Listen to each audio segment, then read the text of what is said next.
ہے سنا. یہاں پہ سب سے بڑی بات جو ہمارے لیے، کیونکہ ہم مقدسین ہیں، ہم مالدار ہیں، ہم شائقینوں کا فرقہ ہے، ہم مقدس قوم ہے، برگزیدہ نسل ہے، ایک خاص ملکیت ہے، تو اب بھی ہمارے اندر بت پرستی ہے، اب بھی حرام کاری ہے. آج ان باتوں کو سیکھیں. یسوع مسیح نے آپ کے لیے آنرشپ رکھا ہوا ہے، اور وہ آنرشپ کیا ہے؟ آپ اس کی خوبصورت کیا ہے؟ بیوی ہے، دلہن ہے. تو پھر ہم اس کی دلہن ہیں، تو پھر ہمیں کیسے ہونا چاہیے؟ آج ان باتوں کے اندر لکھا ہے، اور ہم ان باتوں کو سیکھیں گے.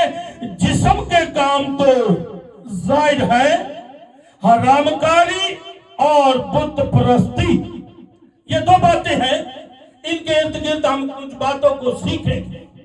یہاں پہ بائبل کے اندر لکھا ہے جسم کے کام جو ہے وہ کیا ہے؟ جسم کے کام جو ہے وہ حرام کاری کی طرف ہمیں مائل کرتے ہیں. جسم کی اور روح کی جنگ ہے. اور اس بات کو جانے کہ جب ہم جسم میں ہیں تو پھر ہم ضرور ہی مریں گے.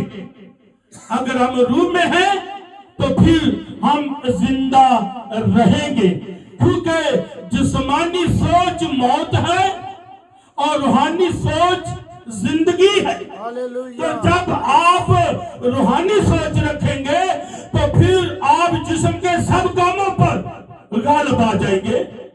اگر آپ جسمانی سوچ رکھیں گے تو پھر بدن آپ کے ان کاموں پر جو آپ نہیں کرنا چاہتے وہ ان پر غالب آ جائے گا.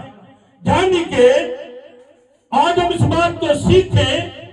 اگر آپ پہلا سلاطین اور اس کا 18 باب اور اس کی 22 آیت کو دیکھیں تو وہاں پہ ایک بہت بڑے ابال کے جو 450 لوگ نبی بت پرستی کرتے تھے بال کی، ان کے لیے خدا کے بندہ ایلیا نے کہا اگر بال کچھ ہے تو پھر بال کے ہو جاؤ، اگر خدا ہے تو پھر خدا کے ہو جاؤ. تو میرے عزیزو، آج ہم اس بات کو جانیں گے ہم کس کے ہیں. ہم اپنے ساتھ مسیح کا نام لگا کر بھی آج ہم کیا کرتے ہیں؟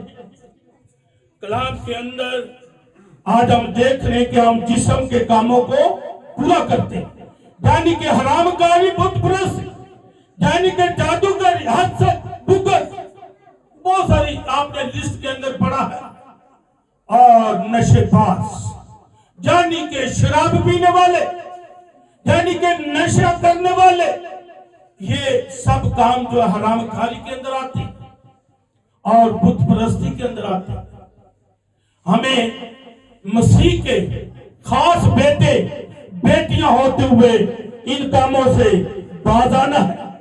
کیونکہ مکاشفہ کی کتاب اس کا 22 باب 12 آیت کے اندر لکھا ہے کہ دیکھ میں جلد آنے والا ہوں اور ہر ایک کام کے موافق اجر دینے کے لیے میرے پاس ہے. یعنی کہ جلد میں آنے والا ہوں، یعنی کہ یسوع مسیح وہ آپ کو خبردار کر رہا ہے اس سے پہلے کہ میں آؤں. لیکن آپ ان کاموں کے اندر جو اجر ہے، یعنی کہ اگر اچھے کام ہے تو اچھا اجر ملے گا، برے کام ہے تو برا اجر ملے گا. اور یہاں پہ بڑی ڈیٹیل کے اندر لکھا ہے جو شخص اچھے کام کرتا ہے اس کے لیے شاباش ہے، اس کے لیے ایک بڑی اچھی خوبصورت گڈ نیوز ہے. کیونکہ مکاشفہ 2 باب اس کی 10 آیت کے اندر لکھا ہے جو آخر تک برداشت کرے گا میں اسے زندگی کا تاج دوں گا. آج اگر کوئی ایماندار ہے تو وہ آخر تک ایماندار رہے.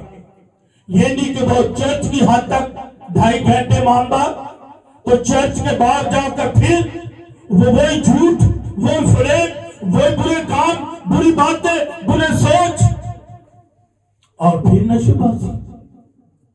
کیا وہ ایک دن میں 2.5 گھنٹے کا مالدار ہے؟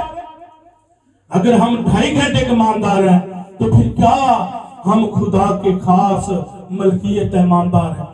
آج ہم اس بات کو سیکھ رہے ہیں، بلکہ مکاشفہ 22 باب کا اگر آپ آگے جا کے دیکھیں تو وہاں پہ لکھا ہے جو اچھے کام کرتے ہیں وہ زندگی کے درخت کے پاس آنے کا اختیار پائیں گے، مگر کتے، حرام کار، جادوگر اور بت پرست اور خونی اور گناہ کرنے والے اور جھوٹ بولنے والے اور جھوٹی بات کو پسند کرنے والے خدا کی بادشاہی سے باہر رہیں گے۔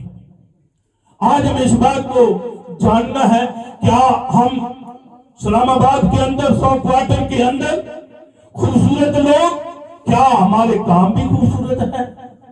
آئیں تک لکھا ہر کام کے بدلہ دینے کے لیے میرے پاس ہے، کوئی بھی کام کیا اچھا ہے کیا برا ہے، کیونکہ جو برا کام کرے گا اسے برا اثر ملے گا، اور برا اثر کیا ہے؟